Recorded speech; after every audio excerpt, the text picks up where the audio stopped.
Alrighty, here we go. The number one key to incredible sex.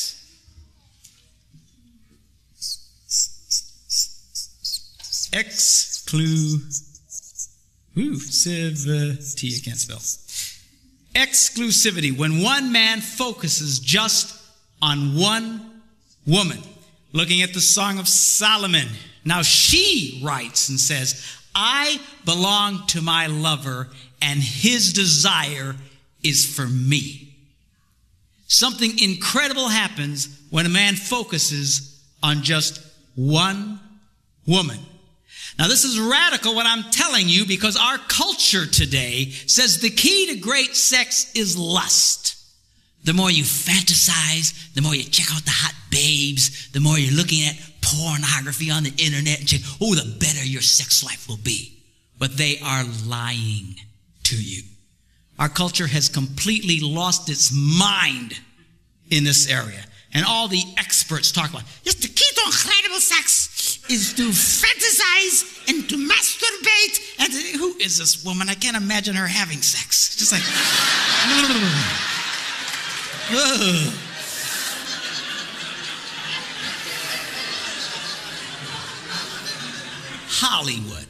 Hollywood, the people who can't stay married for more than 3 months at a time is giving us the perfect scenario for great sex. Lust, fantasy, ooh, ooh, ooh, ooh. But it is a big, fat, stinking, puking lie. It doesn't work. You say, well, you're just against it because you're a preacher. No. I do not oppose lust on moral grounds. I could preach you to hell and back if you wanted.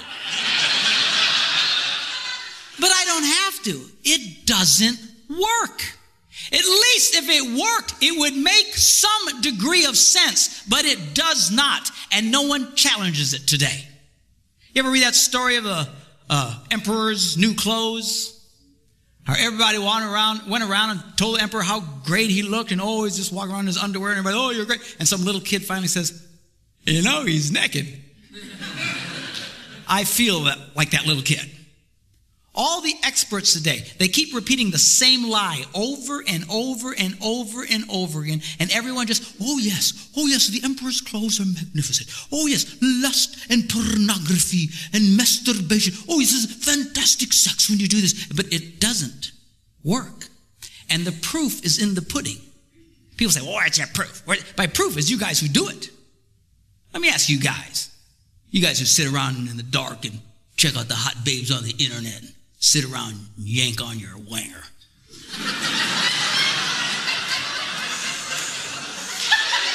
Come on, you wanger yankers. You know who I'm talking to.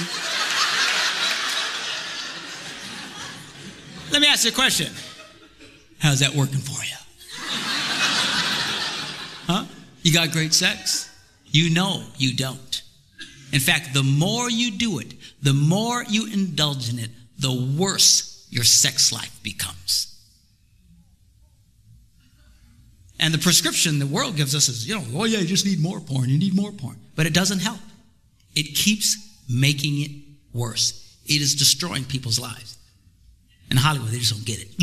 All these experts. I was watching this one show. You've seen the show Family Feud?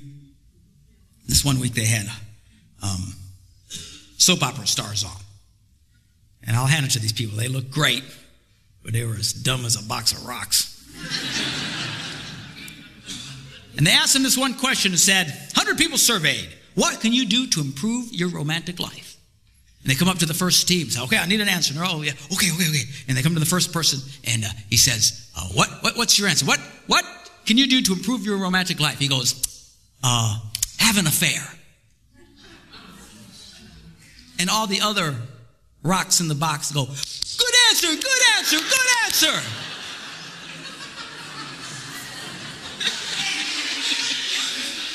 Have an affair. How can you be so stupid and still breathe? The way to improve your sex life is to have an affair with somebody else. But that's the culture they live in. The more lust, the more naughty, somehow it improves. It does not improve, it destroys. I know psychiatrists and psychologists who have prescribed to couples in an effort to improve their relationship have an affair. So ignorant are they that the emperor is walking around naked. Went over to the next, he said, have an affair. The guy looked at him like he was nuts. Okay, have an affair. Went to the next rock.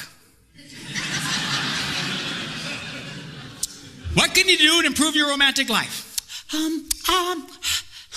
View pornography together. Good answer, good answer, good answer. View porno. Every answer they came up with was lust-based. 3 strikes. They couldn't get it.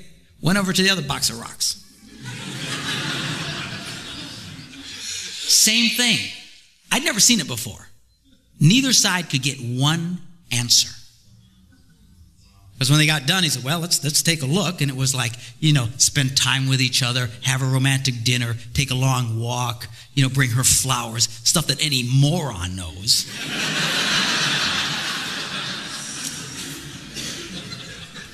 But these people don't get it. They don't get it. Oh, yeah, that's great. Look, the world's answer to great sex, their formula is number 1, fantasize. Oh, yeah, that's a good idea. Ignore the real woman in your life and focus on one who would never give you the time of day. Oh, yeah, let's do that. Let's pretend. Let's live in a fantasy world. We are trading in real women for fantasies. How can we be so stupid?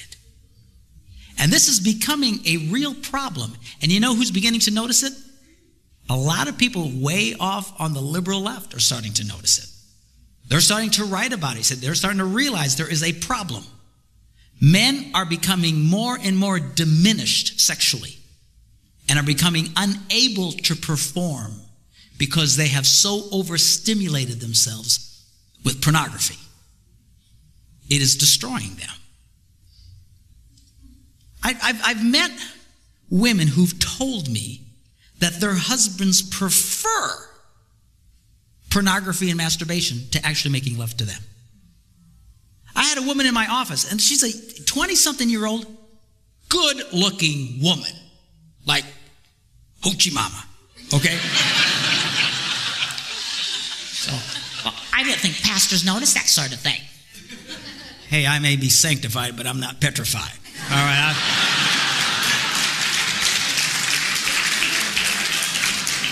A good-looking woman is a good-looking woman.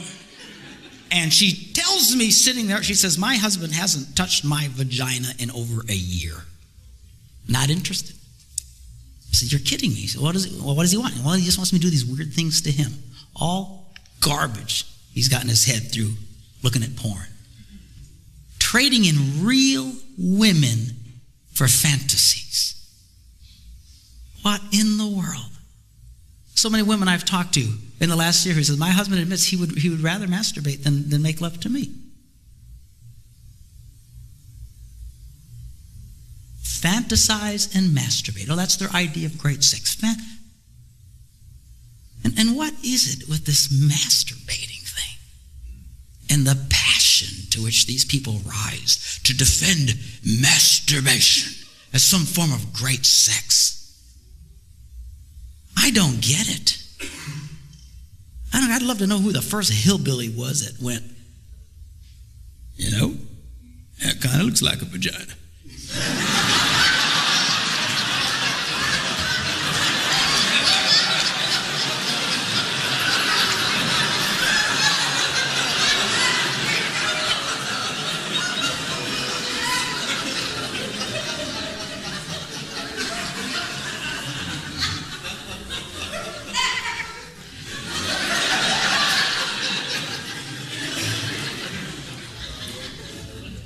And this is starting to destroy a lot of men's sex lives. Do not fool yourselves. There is no way in the world you can keep doing that over and over and over again and not retrain your body.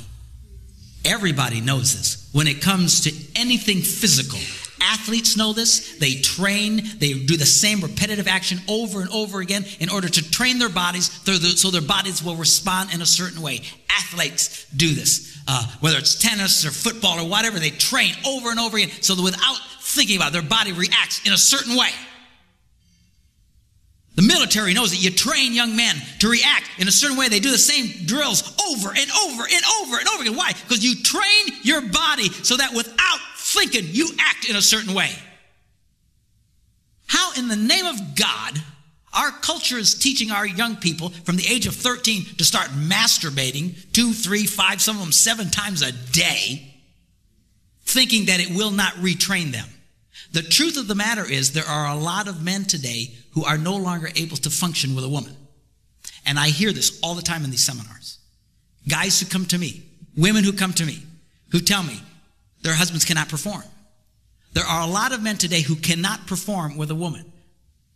I had a guy call our office. He says, man, I can have sex with my wife for hours. Nothing ever happens. Incapable of achieving an orgasm. But he can do it by himself. Oh, that's great. Oh, that's wonderful. Yeah, let's get all our kids doing that. Let's get them doing that. He went to the doctor to find out what was wrong with him, and he was diagnosed. This is not a joke. Seriously, TMS. The doctor said you have TMS. It's called traumatic masturbatory syndrome. He's actually reconditioned his penis to a certain type of stimulation. It won't respond to a real woman. What are we thinking? And you know what really fries my Puerto Rican pancakes?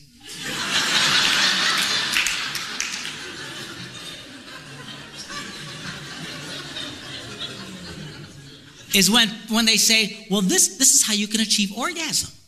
You masturbate until you achieve orgasm. And they tie the words masturbation and orgasm together. They are crazy. You cannot achieve an orgasm through masturbation. You can ejaculate. You can have something physically happen to you, but it is not an orgasm. An orgasm is when you're making love to a woman and you reach your peak and endorphins are released into your bloodstream and every cell in your body stands up and grabs the hand of the cell next to it and goes, hallelujah!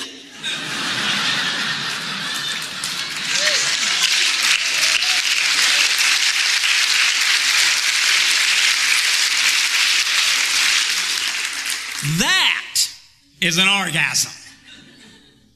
Almost universally, people report that when they masturbate, they immediately feel the opposite. Icky, dirty, or guilty. And psychologists have been telling us for decades now, oh, you don't have to feel guilty about masturbating. It's fine. I know Christian pastors who tell their young people, you don't have to feel guilty about masturbating. It's fine. I know psychologists, you don't have to feel guilty. It's fine.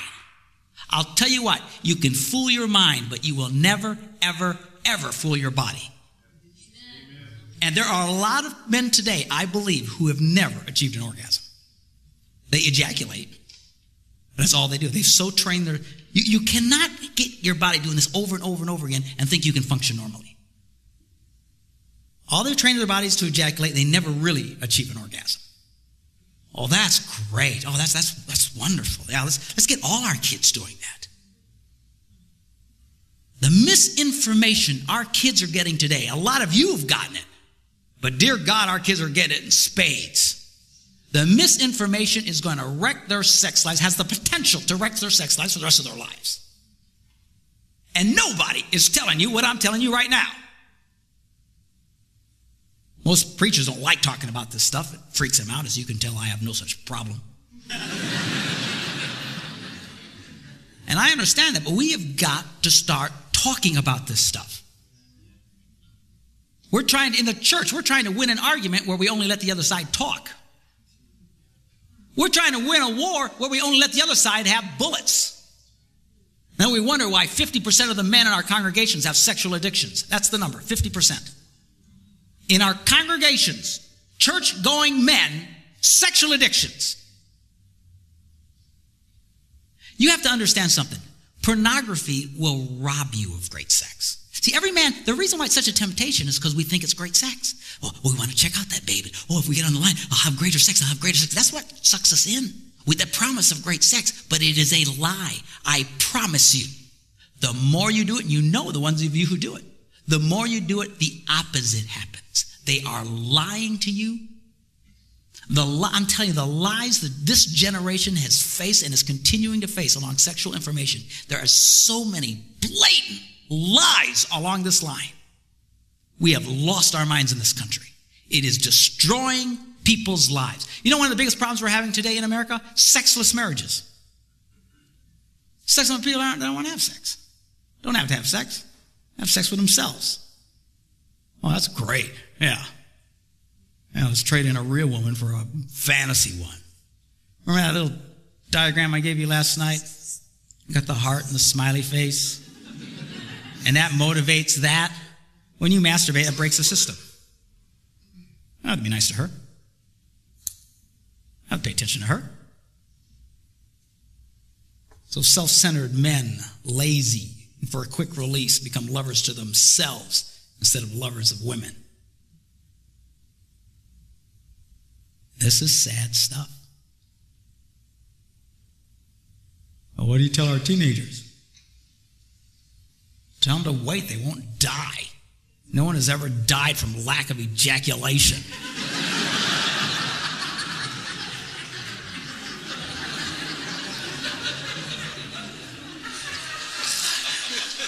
And there's a lot of misinformation about that. People talk about this condition called blue ball. I'm not to try to gross you out, but that's, well, I have women. Well, what about my son? Won't they get blue ball if they don't mess? No, they won't.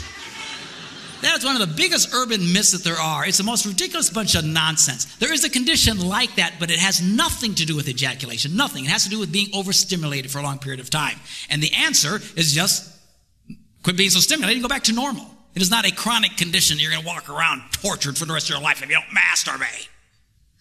There's never been a morgue anywhere in the world where on a toad said, cause of death, failure to ejaculate.